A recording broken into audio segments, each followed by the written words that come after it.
السلام علیکم میرے دوستو، اپنے چینل میں آپ سب کو خوش آمدید کہتا ہوں۔ آج کی اس ویڈیو میں ہمارے ساتھ پرائمری جماعت کی سطح پر ایک چھوٹا سا مضمون ہے قائد اعظم۔ تو چلو شروع کرتے ہیں۔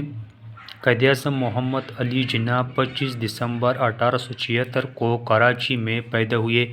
آپ کے والد کا نام پونجا جناح تھا۔ آپ کو 6 برس کی عمر میں اسکول میں داخل کروا دیا گیا۔ آپ نے میٹرک کا امتحان 16 برس کی عمر میں مشن ہائی اسکول کراچی سے پاس کیا۔ میٹرک کرنے کے بعد 1892 میں آپ کو اعلیٰ تعلیم کے لیے انگلستان بھیج دیا گیا۔ وہاں سے آپ بیرسٹر وکیل بن کر واپس وطن تشریف لائے۔ آپ نے انگلستان سے واپسی پر وکالت شروع کر دی۔ آپ کچھ عرصہ کراچی میں رہنے کے بعد آپ ممبئی چلے گئے۔ وہاں آپ نے سیاست میں حصہ لینا شروع کر دیا۔ اس وقت آپ ہندو کی جماعت کانگریس میں شامل ہو گئے۔ کانگریس کا مسلمان دشمن رویہ دیکھ کر آپ مسلم لیگ میں شامل ہو گئے۔ مسلمانوں کو ہندو اور انگریزوں کی غلامی سے آزاد کروانے کے لیے آپ نے انت تک کوششیں کی۔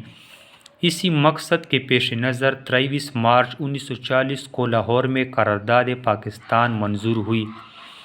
آخر کار اپنے مقصد میں کامیاب ہو گئے اور 14 اگست 1947 کو مسلمانوں کے لیے الگ آزاد وطن پاکستان بن گیا۔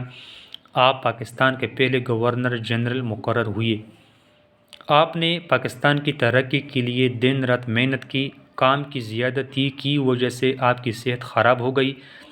آخر کار آپ نے پاکستان کی ترقی کے لیے دن رات محنت کی۔ کام کی زیادتی کی وجہ سے آپ کی صحت خراب ہو گئی۔ آخر کار 11 ستمبر 1948 کو وفات پا گئے۔ آپ کا مزار کراچی میں ہے۔ تو یہ تھا ہمارے ساتھ ایک چھوٹا سا مضمون قائد اعظم محمد علی جناح۔ اگر آپ کو میری ویڈیو اچھی لگی تو پلیز میرے چینل کو ضرور سبسکرائب کریں اور ساتھ میں بیل کا بٹن بھی دبا دیں۔ خدا حافظ۔